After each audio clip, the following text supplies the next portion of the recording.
নমস্কার, আমি মুকেশ। আবারও একটি নতুন ভিডিওতে আপনাকে স্বাগত।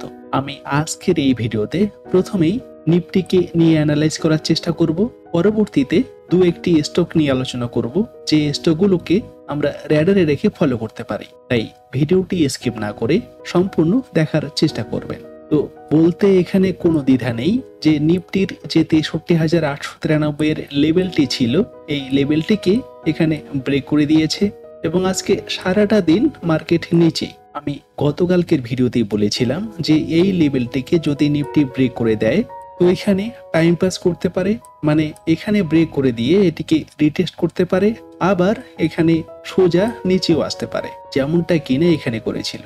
এই লেভেলটিকে রেসপেক্ট করে একটু উপরে গিয়ে সোজা নিচে, আর আমরা এখানেও এরকমটাই দেখতে পারি, সোজা নিচে আসতে পারে, আবার এটিকে রিটেস্ট করে আবার নিচে আসতেই পারে। আর আমরা এখন অপেক্ষা করব এই লেভেলটি। এখানে আমি একটি যদি হরিজন্টাল লাইন টেনে দিই, এটি আমাদের মোটামুটি ২১,২৮১। নেক্সট আমরা এই লেভেলের জন্য অপেক্ষা করব, মানে যেহেতু এই লেভেলটিকে ব্রেক করে দিয়েছে, এখানে অনেকগুলো দিন টাইম পাস করলেও নিফটি কিন্তু এই লেভেল পর্যন্ত আসার জন্য তৈরি। তার মানে নিফটি যে লাস্ট হাই তৈরি করেছিল, এই হাই থেকে মোটামুটি এখানে 20% মতো নিফটি এখানে নিচে আসতে পারে। আর নিফটি যদি 20% নিচে আসে, আমরা যে সমস্ত স্টকে এন্ট্রি করে বসে আছি সেই স্টকগুলো যদি হয় স্মল ক্যাপ বা মিড ক্যাপ, তো 30, 40, 50% কোনো ব্যাপারই না। আর যদি সেই স্টকগুলো হয় লার্জ ক্যাপ, তো এখানে 20%ও আসতে পারে, আবার 10%ও আসতে পারে।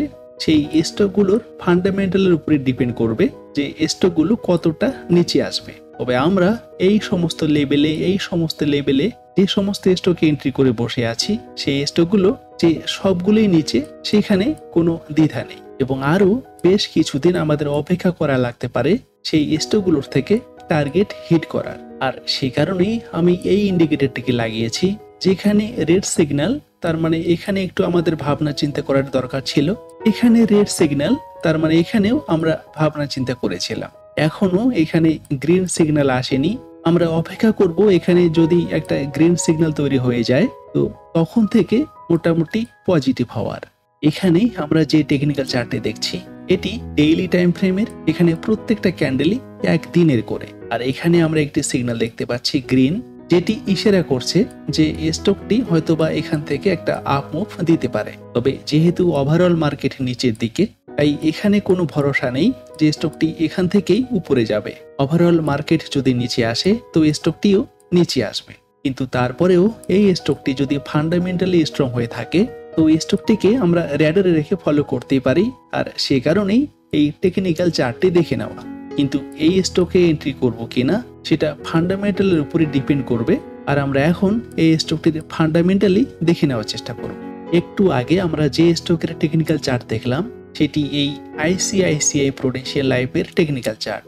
স্টকটি ইন্স্যুরেন্স সেক্টরের, আর এই ইন্স্যুরেন্স সেক্টরের এটি মার্কেট ক্যাপ দিয়ে এখানে 4 নম্বরে। এখানে টোটাল স্টক 11টি, যার টোটাল মার্কেট ক্যাপ 99,264 ক্রোর। এখানে ডেট টু ইকুইটি 0.10, লিস্ট এখানে 0%, পাবলিক হোল্ডিং 4.66%, আরওআইসি 34%, আরওসি 8%, আরওই এখানে 8%, কুইক রেশিও এখানে 1.24।